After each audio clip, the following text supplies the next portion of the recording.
Hello guys, Prema with sociology point में आपका स्वागत है। स्टार्ट करते हैं सोशलॉजी के मोस्ट इंपॉर्टेंट एमसीक्यूज़ को। और ये एमसीक्यूज़ जो भी एमसीक्यू चल रही हैं, ये एमसीक्यूज़ परीक्षाओं में आए हुए प्रश्न हैं जिनको कलेक्ट करके मैं आप लोगों के लिए लेकर आई हूँ।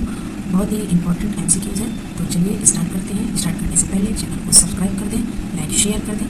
होते हैं क्वेश्चन पर। क्वेश्चन है, अपने देश में विभिन्न कारणों से उच्च स्त्री मृत्यु दर के सांख्यिकीय प्रभाव के संदर्भ में मिसिंग वीमेन संकल्पना का प्रतिपादन निम्नलिखित में से किसने किया था? अपने देश में विभिन्न कारणों से उच्च स्त्री मृत्यु दर के सांख्यिक प्रभाव के संदर्भ में मिसिंग वीमेन की संकल्पना का प्रतिपादन निम्नलिखित में से किसने किया था? ऑप्शन दिए हुए हैं आशीष बोस, अमृत सेन, प्रवीण विशारिया और J.R. रेड्डी। तो ये जो मिसिंग वीमेन की संकल्पना है, ये अमृत सेन के द्वारा दी गई है। ऑप्शन 2 सही है। नेक्स्ट क्वेश्चन है, हमारे देश में दोहरी रिपोर्टिंग प्रणाली निम्नलिखित में से किससे संबंधित है? हमारे देश में दोहरी रिपोर्टिंग प्रणाली निम्नलिखित में से किससे संबंधित है? ऑप्शन है जनगणना से, राष्ट्रीय प्रतिदर्श सर्वेक्षण से, अनिवार्य पंजीयन प्रणाली से, जनसंख्या रजिस्टर से। तो जो इसमें ऑप्शन सही होगा, ये सही होगा, जो दोहरी रिपोर्टिंग प्रणाली है वो अनिवार्य पंजीयन प्रणाली से संबंधित होती है। ऑप्शन 3 सही है। नेक्स्ट क्वेश्चन की तरफ बढ़ते हैं। और भारत में आंतरिक प्रवचन का निम्नलिखित में से कौन सा एक प्रमुख स्वरूप है? भारत में आंतरिक प्रवचन का निम्नलिखित में से कौन सा एक प्रमुख स्वरूप है? ग्रामीण नगरीय, नगरीय नगरीय, नगरीय ग्रामीण और ग्रामीण ग्रामीण। तो जो इसमें ऑप्शन सही होगा वो ग्रामीण से ग्रामीण का होगा। जो ये आंतरिक प्रवचन है जो ग्राम से ग्राम का होता है, और जो बाह्य प्रवचन होता है वो ग्रामीण से नगरीय होता है।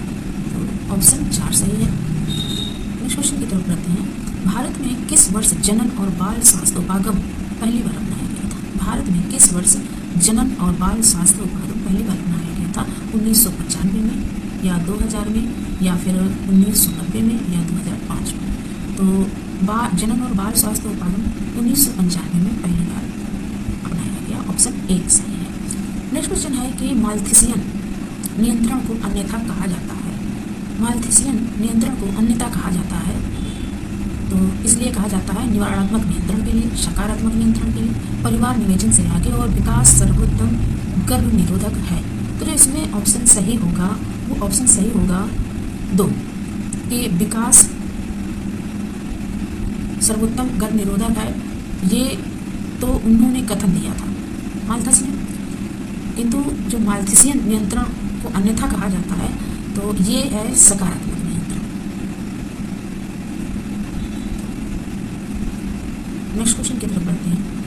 निम्नलिखित पुस्तकों में महिलाओं को प्रभावित करने वाला समान मुद्दा क्या है? निम्नलिखित पुस्तकों में महिलाओं को प्रभावित करने वाला समान मुद्दा क्या है? तो इसमें पुस्तक दी हुई है कि the other side of silence, voices from the partition of India, और दूसरी पुस्तक दिया है borders and boundaries, women in India's partition. तो इन दोनों कोड के द्वारा सही उत्तर का चयन करना है कि महिलाओं को प्रभावित करने वाला जो समान मुद्दा है वो क्या है, इन दोनों को ध्यान में रखते हुए। तो कोड दिया हुआ है कि द्वंद्व है, संघर्ष है, स्वास्थ्य है, विधि है या शिक्षा है। तो ये जो पुस्तकें हैं ये पुस्तकें वुमेन्स आंदोलन पर आधारित पुस्तकें हैं और वुमेन संघर्ष को यानी नारी संघर्ष को दर्शाती हैं इन पुस्तकों में।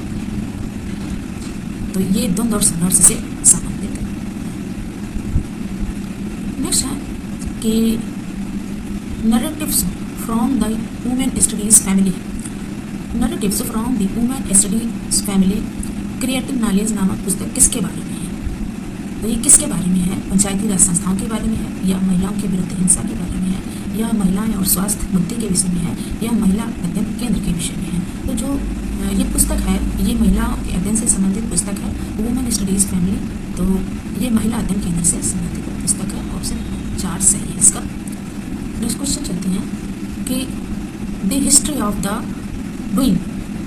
Of doing and illustrate account of movements for women rights and feminism in India नामक पुस्तक के लेखक कौन है?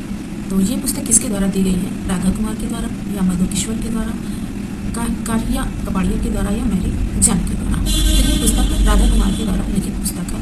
इन्होंने महिलाओं के लिए बहुत कुछ अपनी लिखने से लिखा है। महिलाओं के द्वारा जो संघर्ष किए गए हैं अपने समाज में एक मुकाम पाने के लिए, अपने अधिकार के लिए, अपने अधिकारों को पाने के लिए, तो इन्होंने ये पुस्तक लिखी है राधा कुमार ने। नेक्स्ट है सूची फर्स्ट और सूची सेकंड का मिलान करना है। तो सूची फर्स्ट में केस दिए हुए हैं और दूसरे में है मुद्दे कि एक तरफ घटना है और उस घटना से संबंध, वो घटना किस का कारण है कि एक तरफ घटना है और दूसरी तरफ उसका कारण है कि किससे संबंधित ये घटना है। तो ऑप्शन दिए इसमें दिए हुए हैं चिपको आंदोलन। तो चिपको आंदोलन किससे है? पर्यावरण से संबंधित है। और आशा है स्वास्थ्य सहायिका से है संबंधित। और मथुरा है कैसे वो बलात्कार से संबंधित है।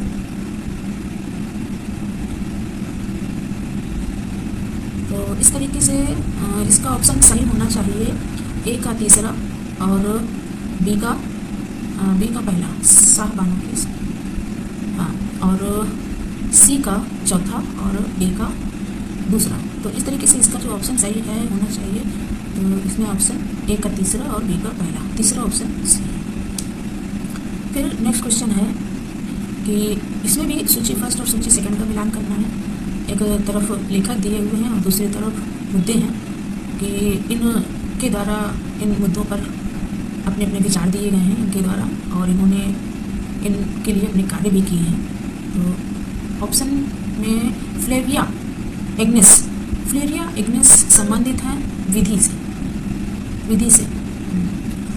और जो बीना अग्रवाल हैं वो हैं भूमि से। और सुशीला कौशिक हैं ये पंचायती राज से संबंधित है। और मधु किशोर हैं वो दहेज से संबंधित है। अच्छा, इसमें हाँ ठीक है, बीना अग्रवाल भूमि से संबंधित है, सुशीला कौशिक पंचायती राज से संबंधित है और मधु किशोर दहेज से संबंधित है। तो इसमें जो ऑप्शन सही है वो ए का 2 और बी का 1, 2 सही है।